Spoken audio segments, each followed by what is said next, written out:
KARN News Time is 8:36. Bob Steele, Gina Martin with you. We are going to be talking this half hour about some folks cheating hardworking taxpayers out of billions of dollars, and we're also going to talk to Congressman Tim Griffin about this. He has issued a statement after co-sponsoring the Refundable Child Tax Eligibility Verification Reform Act.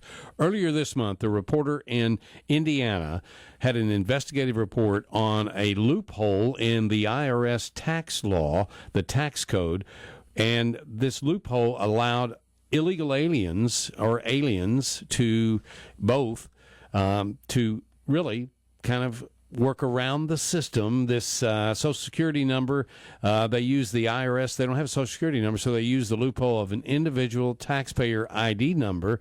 They use IRS Form 8812. They claim dependents, children in Mexico that don't exist, some of them, or who are nieces and nephews. One illegal claimed 20 dependent children, all of whom live in Mexico, and the IRS paid that person $29,000 in refunds. They actually paid 7 non-citizens at least $29,000 in refunds, and they didn't pay taxes or any form of withholding on the income that they claimed on the tax return. So they used a fraudulent list of dependent children to offset the tax liability and to get the refund. So it's the reporter was incredible. It was a 6-minute piece, 2-part series. Where can they find it if they want to watch it? WTHR in Indianapolis, and I don't know if you can go to the website because it just happened this past week. I don't know if it's still up there. I imagine it is because it's really catching a lot of attention. I just watched it. I don't have sound in here, of course, but I just watched the piece. But we have on the live line with us Congressman Tim Griffin, who has co-sponsored now the Refundable Child Tax Credit Eligibility Verification Reform Act. Good morning, Congressman. Good morning. I did co-sponsor that, but I've got good news. Oh, What's good. that? Well, the substance of that bill was passed by us in a broader package yesterday. Oh, that is good news. Yeah, and that was one of the things that we did to find savings in the budget. And I think you've described the problem pretty well. And we've talked about the free cell phones and all this other stuff. I want to make a general point. Every time that we try to address something like this, the other side says, you don't like poor people. You don't like people who are less fortunate. You don't like, this and that, which is all a bunch of nonsense. The problem is we are pouring money into programs that purport to help the people that need the help. But the people that need the help, that truly need it and are eligible, are just a percentage of the money that we're paying out because there's so much waste. There's so much fraud. There's so many loopholes. It just makes me so angry. We have been pouring money into these programs for decades. And the idea that this country or any party in this country doesn't feel for the less fortunate or want to help the less fortunate is a complete and utter joke. That same thing was said about welfare reform in the mid-'90s. Oh, you're going to do this, you're going to do that. And you know what? It was the single most effective reform in my lifetime. Welfare reform in the mid-'90s, which President Clinton vetoed twice, and then finally signed it after the Republicans won the House. So this is part of a broader problem. And I tell you, my constituents are fed up, absolutely fed up. How are you going to ask me to send more money to Washington in a balanced approach when you can't even cut the nonsense out? It's outrageous. How much money has the U.S. lost in a year's time over the decade, do you think, as well? Well, this particular program is estimated at $4 to $5 billion a year. Well, you know what? That's about what the goofy Buffett tax would do, where President Obama was trying to raise taxes. You know what I say to people? It's like a financial advisor that keeps losing your money. Why would you give them any more money if they've lost everything you've given them? I say to the federal government, until you get your house in order, don't talk to me about any more of my money. It's crazy.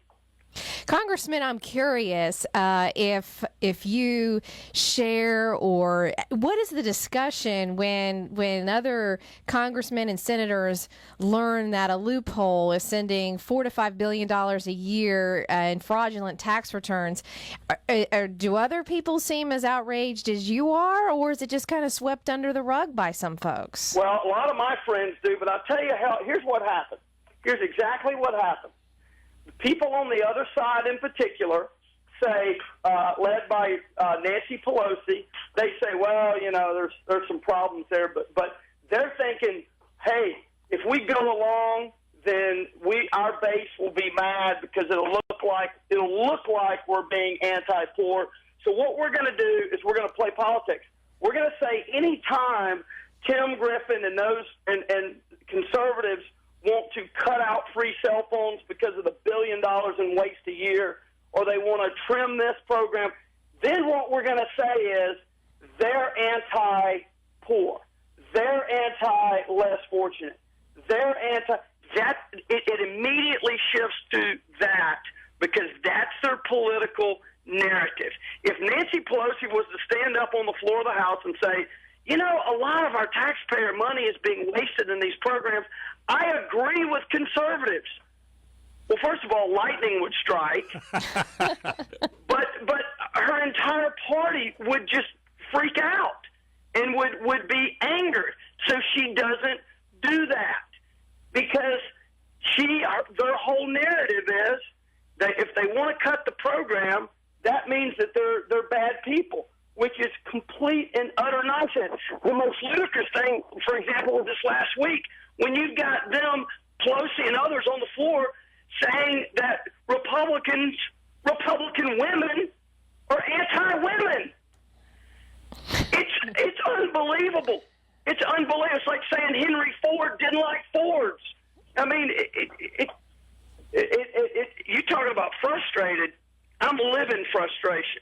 And this is a part of it. And the amount of money that we're just pouring down a sinkhole over nonsense like this is absolutely outrageous. And, we passed this bill, and you know what? It'll go where a lot of good things go to die, the United States Senate.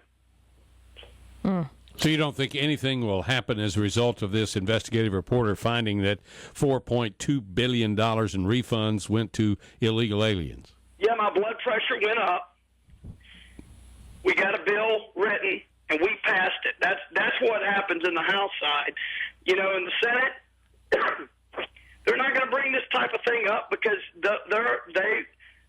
their own base will say this is anti-illegal immigrant. Because there are people that in their party that believe that illegal immigrants ought to be getting benefits. What will happen to those who have filed fraudulent tax returns? If this story is true, and we have every indication that it is, what will happen to the folks who they know are doing this? Well, look, if people who are breaking the law by being here are not being dealt with, so sure as heck not going to get around to this. The short answer is probably nothing. Why has this story not received more I think attention? this has been going on for many years, has it not? Sure. And they knew about this at the IRS. From what I heard, the IRS has known that this is going on, and they haven't dealt with it. Yeah, I mean, there are so many instances like this where you can find a few billion here and a few billion there, and as they say in D.C., at some point it adds up to real money. Look, maybe in negotiation when the House and the Senate sit down to work on final legislation on some of these budgetary matters, maybe we could get it included. I'm not sure the president would sign it. So if the president won't sign it, then the Senate won't include it because they don't want to put him, Harry Reid doesn't want to put the president in a position that would be at odds with the Senate. So, I don't know what happens, but I'll tell you, the broader point is don't ask me, don't ask any American to pay more money in taxes if you can't deal with this stuff. And you know what? If you're in this district or anywhere in Arkansas and you want to pay more tax to the federal government, I hope you join Buffett and just get your checkbook out and write more money to the federal government. I wish Warren Buffett would be quiet talking about taxes and just pull out his checkbook. He's got the Buffett rule. I got the Griffin rule. The Griffin rule is you want to pay more taxes, write a bigger check. All right, Congressman, we appreciate very much you spending time with us explaining to us the Refundable Child Tax Credit Eligibility Verification Reform Act, and we're going to let our callers weigh in on this, but apparently we have illegal aliens stealing your tax money, $4.2 billion in refunds last year alone. We'd like to know what you think about it. Call us at 433-0092. We appreciate your time, Congressman. 0092. Thank you very much, Congressman. I got to go take a deep breath. Well, you might want to take a pill or something. We got you too worked up. We're sorry. Yeah.